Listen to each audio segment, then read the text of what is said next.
15 வயசு பையன் ஒருத்தன் சிம்பாப்வே போலிங் அடிச்சினோருக்க மற்ற பக்கத்துல மயங்க் யாதவ் முதல் போலியை விக்கெட் எடுக்க இந்த சீரீஸை இந்தியா 3-0 ஃபுல்லா கிளீன் ஸ்வீப் பண்ணிட்டாங்க. அப்படி என்னதான் இந்த மூன்றாவது T20 மேட்ச்ல இன்ட்ரெஸ்டிங்கா நடந்தது வாங்க பார்க்கலாம். இந்தியாவுக்கும் சிம்பாப்வேக்குமான மூன்றாவது T20 மேட்ச் ஹராரேல தான் நடந்தது. இதுக்கு முதல் நடந்த 2 T20 மேட்சையும் இந்தியா வின் பண்ணி இந்த சீரீஸை கைப்பற்றியிருந்தாங்க. இப்ப இந்த மூன்றாவது மேட்சையும் வின் பண்ணி இந்த சீரீஸை கிளீன் ஸ்வீப் பண்ணணும்ன்ற நோக்கத்தோட தான் கிளம்புறாங்க.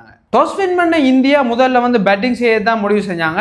ஆரம்பத்திலே இந்தியாவுக்கு ஒரு விக்கெட் போனாலும் அதை எதை பற்றியுமே கவலைப்படாம வைபவ் சூரியவம்சி தன்னுடைய ஆட்டத்தை தொடங்கிட்டார்.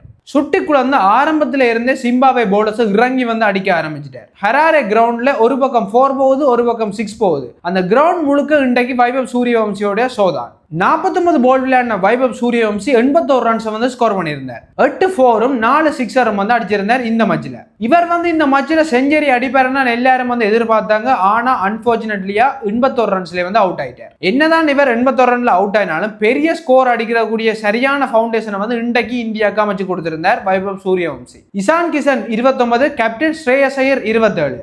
கடைசியில ஒரு நல்ல பினிஷிங்கை கொடுத்திருந்தார் ரிங்கு சிங். அவர் 25 ரன்ஸ். இப்படி இந்தியான பேட்டிங் ஓவராலா நல்லா பேட்டிங் செஞ்சதால 20 ஓவர் முடிவில் 192 ரன்ஸ் எடுத்திருந்தாங்க 5 விக்கெட்ஸுக்கு. இப்ப இந்த கடைசி மூன்றாவது T20 மேட்சை வின் பண்றதுக்கு சிம்பாப்வேக்கு தேவையான ரன் 193. என்னதான் 2 T20 மேட்சை தோத்திருந்தாலும் இந்தியாவோட இந்த மேட்சை வின் பண்ணா அவங்களுக்கு ஓரளவுக்கு கௌரவமா இருந்திருக்கும். இப்படி இந்த மூன்றாவது T20 மேட்சை வின் பண்றதுக்கு சேசிங் இறங்கின சிம்பாப்வேக்கு முதல் போல்லே ஷாக்கிங் கொடுத்தார் மயங்க் யாதவ். முதல் போல்லே பெனட்டை அவுட் ஆகின மயங்க் யாதவ் இந்தியன் மேட்ச்ல சேசிங் அவ்வளவு இலகுவா இருக்காதுன்ற ஒரு விஷயத்தை சிம்பாப்வேக்கு சொல்லிட்டார். பென் கரனும் டியோனும் சேர்ந்து ஒரு பார்ட்னர்ஷிப்பை பில்ட் பண்ண முயற்சி செஞ்சாங்க. என்னதான் பார்ட்னர்ஷிப்பை பில்ட் பண்ணினாலும் அவங்களுடைய ரன் ரேட் ஏறினான்னு கேட்டீங்கன்னா அது மட்டும் ஏறல. அதுக்கு பிறகு ஜாஸ் தாக்கூர் ஒரே ஓவர்ல டியோனையும் கேப்டன் சிகந்தர் ராசாவையும் அடுத்தடுத்த போல்ல அவுட் ஆக்கி சிம்பாவே இந்த மேட்சை சேஸ் பண்ணலாம்னு வச்சிருந்த கடைசி நம்பிக்கையும் உடைச்சிட்டார். ரியான் மட்டும் கடைசி வரைக்கும் சிம்பாவேக்காக போராடி 43 போல்ல 54 ரன்ஸ் அடிச்சிருந்தார். இவர் கடைசி வரைக்கும் அவுட் ஆகாம நொட் அவுட்லயே இருந்தார். என்னதான் அவர் ஒரு பக்கத்துல நல்லா விளையாடினாலும் மற்ற பக்கத்துல பெருசா சப்போர்ட் அவருக்கு கிடைக்காததால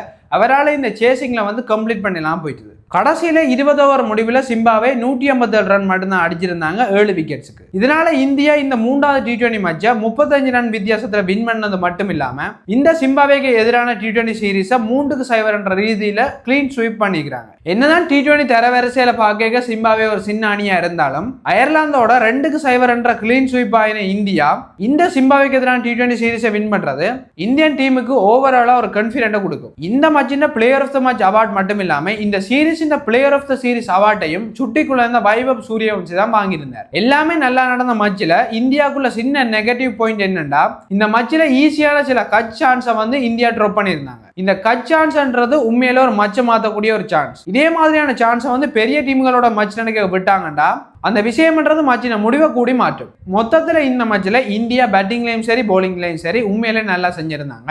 அது உங்களுக்கு பிடிச்சிருந்தா ப்ளூ கலர் ஹார்ட்டை கமெண்ட்ல போடுங்க.